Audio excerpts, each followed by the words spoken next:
পুনৰ আকৌ এবাৰ নতুন এটা ভিডিঅ'লৈ মই স্বাগতম জনালোঁ। তো এইখন আপোনালোকে দেখাই পাইছে NS400 নতুনকৈ লঞ্চ হৈছে। তো আমাৰ যিখিনি বাজাজ লাভাৰ আছে সেইখিনি বহুত দিন এটি ৰখি আছিল। তো গাড়ীখন আপোনালোকে কি পাব মই শ্বৰ্টকৈ বুজাই দিব চেষ্টা কৰিছোঁ। 43mm USD সাসপেনশন দিছে, প্লাছ 320mm ডিছ দিছে, প্লাছ গ্ৰেমিকাৰ ব্ৰেক কেলিবাৰ দিছে, লগতে 110 ছেকশ্যনৰ টায়াৰ দিছে ফ্ৰণ্টত, আৰু বেকৰ টায়াৰটো হৈছে আপোনাৰ 140 ছেকশ্যনৰ টায়াৰ দিছে, প্লাছ ডিছখন দিছে 230mm। লগতে আপোনালোকে ডিছপ্লেখন ফুল্লি কালাৰফুল ডিছপ্লে পাব। লগতে সৰু এটা TFT স্ক্ৰীন এটাও দিছে ছাইডত, য'ত আপোনালোকে মেনুবোৰ কাষত থকা চুইচেৰে টগল কৰি পেলাই চলাব পাৰিব। লগতে চাৰিটা মুডো দিছে, আৰু ডিছপ্লেৰ কোৱালিটিও বহুত ভাল, আৰু ব্ৰাইটনেছটো আপোনালোকে যদি ৰ'দতো যায় তেতিয়াও মানে ব্ৰাইটনেছটো নকমে। বাকী আপোনাৰ অভাৰঅল লুকটো গাড়ীখন বহুতেই ভাল লাগিছে।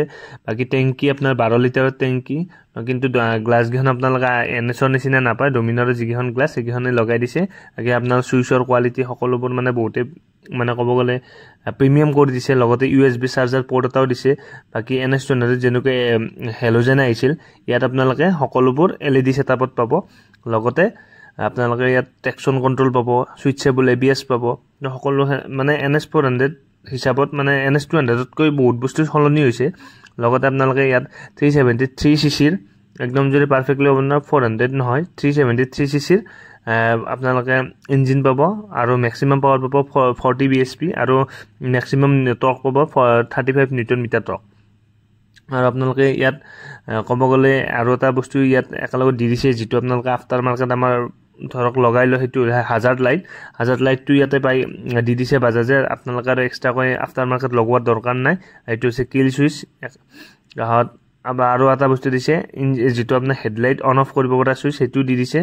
আৰু এইখনৰ নাম হৈছে আপোনাৰ NS400G, কাৰণ সন্মুখৰ লাইটৰ ছেটআপটো এনেকুৱাকৈ দিছে যিটো আপোনাৰ এটা G চিম্বল বুজায়। তো আপোনালোকে বাকী প্ৰজেক্টৰ হেডলেম্প পাই গৈছে, আৰু 5 time adjustable class lever and break lever. আৰু আপোনালোকে ইয়াতে প্ৰজেক্টৰ মানে হেডলাইটতে আপোনালোকে আপাৰ ডিপাৰ সকলোখিনি পাই গৈছে। বাকী অভাৰঅল লুকটো NS200ৰ নিচিনাই বাকীখিনি, কিন্তু আগৰ ভাইজাৰটো অলপ চেঞ্জ কৰি দিছে।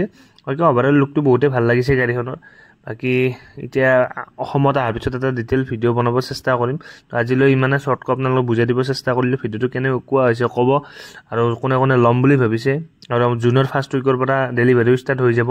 আৰু আপোনালোকে ইয়াতো ডমিনাৰৰ নিচিনা মানে ওলাই অহা চাইলেঞ্চাৰ নাপায়। ইয়াত আপোনালোকে বেলি চাইলেঞ্চাৰ পাব, মানে ভিতৰতে সোমাই আছে। তো অভাৰঅল মোৰো বেয়া লগা নাই গাড়ীখন।